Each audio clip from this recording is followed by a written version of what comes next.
السلام علیکم ملګرو.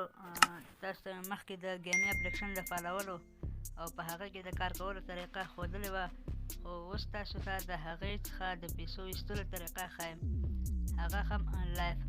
کله چې تاسو په دغه اپلیکیشن کې $10 پوره کړل نو بیا ترې ویډرا کېږي، یعنې د $10 څخه کم پیسې ترې نه ویستل کېږي. راځو په ویډیو باندې پیل کوو.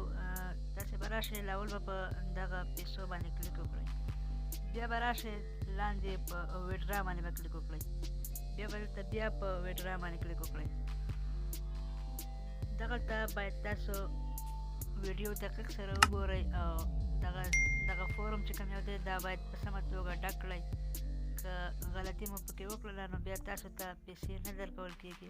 په دغه اول ځای کې به تاسو خپل نوم ورکړئ او هغه نوم چې په کوم باندې مو پایپال اکاونټ جوړ کړی وي، او په دغه لاست نیم کې به د خپل پایپال اکاونټ تخلص ورکړئ. په دغه دریم ځای کې به خپل ادرس ورکړئ، یعنې د کوم ولایت د کومې ولسوالۍ، او په دریم ځای کې به د ښار نوم ورکړئ، یعنې په کوم ولایت کوم ښار کې اوسېږئ، او که ښار نه وي خو خپل د کلي نوم ورکړئ.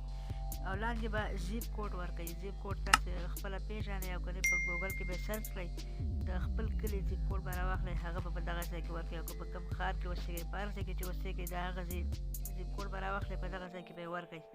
بیا به ښکته راشئ، دغه ځای کې به کنټري کې به د افغانستان نوم ورکړئ، که په افغانستان کې یاستئ او که په هر هېواد کې یاستئ، خو د خپل هېواد نوم به ورکړئ. او په دغه لاندې ځای کې به یعنې تاسو ته وایي چې تاسو دغه مالیه په کوم هېواد کې استول غواړئ، که په افغانستان کې یاستئ نو افغانستان به ورته انتخاب کړئ.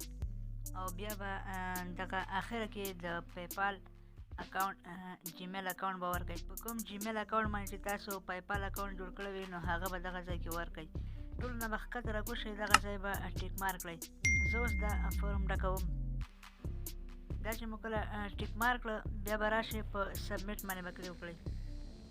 کله مو چې په سبمیټ باندې کلیک وکړو نو دغه پیسې به تاسو ته روانې شي.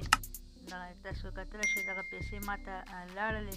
دا دلته وایي چې د 1 ورځې څخه تر 5 ورځو پورې به ستاسو پایپال اکاونټ ته دغه پیسې ورسېږي، خو له هغې څخه مخکې رسېږي. تقریبا په 1-2 ورځو کې ما ته په 2 ورځو کې راورسېدلې. دا وه د ګیمي اپلیکیشن څخه د پیسو ویستلو یا هم د ویډرا کولو طریقه.